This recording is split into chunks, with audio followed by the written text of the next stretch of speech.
Hey everybody, welcome back to the Anxious Love Coach YouTube. I'm very excited today because I think this is something that a lot of people with relationship anxiety will relate with, and even if you don't identify with someone that has relationship anxiety, I think if you're in a long-term relationship, this is something that you're going to run into. What to do if you ever start feeling like you and your partner are just friends. For me, this used to be a really triggering topic, or something that triggered me a lot whenever I witnessed this dynamic happening with my partner, where it felt really comfortable and safe, but there wasn't much like energy between us. There wasn't much magnetism or pull or attraction or chemistry. And I used to get really, really freaked out. So I'm gonna share a few tips with you today of how to kind of get the heat coming back into the relationship, as well as teach you how to not panic when you guys start feeling like you friend-zoned each other.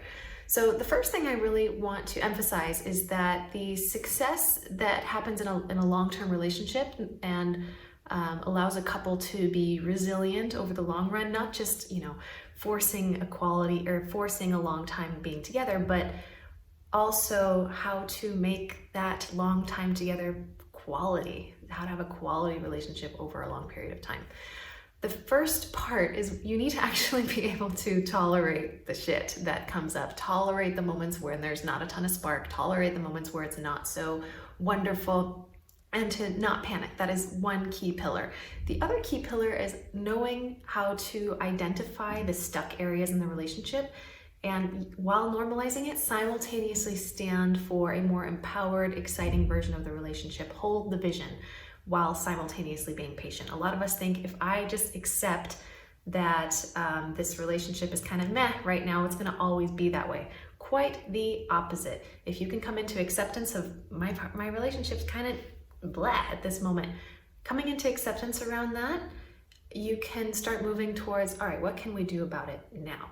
So a healthy, long-term, satisfying relationship requires a simultaneous ability to tolerate the discomfort of not being super attracted to your partner sometimes, and simultaneously being empowered enough to try new things, be vulnerable, explore different sides of yourself to increase that tension that we often so crave in long-term relationships, especially after we've moved out of the honeymoon phase, which not everybody has, but if you have, then you know the high, exciting feeling that can come, and it can be really like a really dropping feeling when we're not in that place anymore.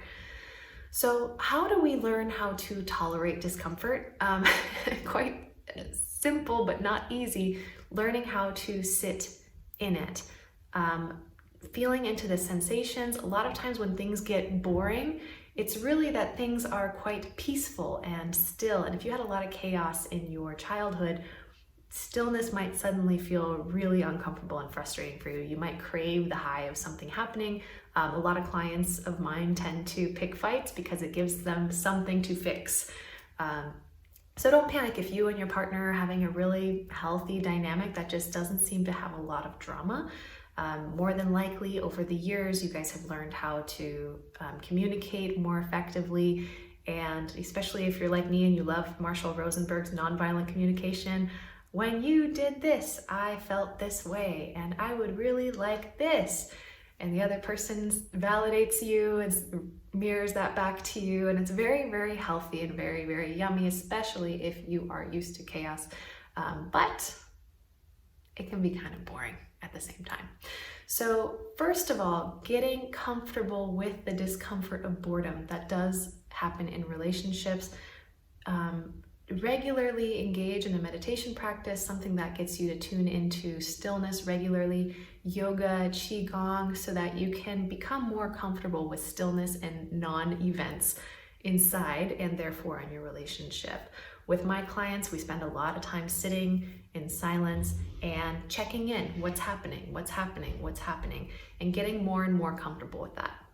The second thing that I recommend that you do is to start looking into polarity practices. A lot of people that come together initially in relationship are actually quite opposite, and over time they almost start to merge personalities. And unfortunately, while that does feel really yummy and safe sometimes, it can kind of wipe out the polarity, the yin and the yang that used to exist in the relationship, and now there's nothing to really pull you together.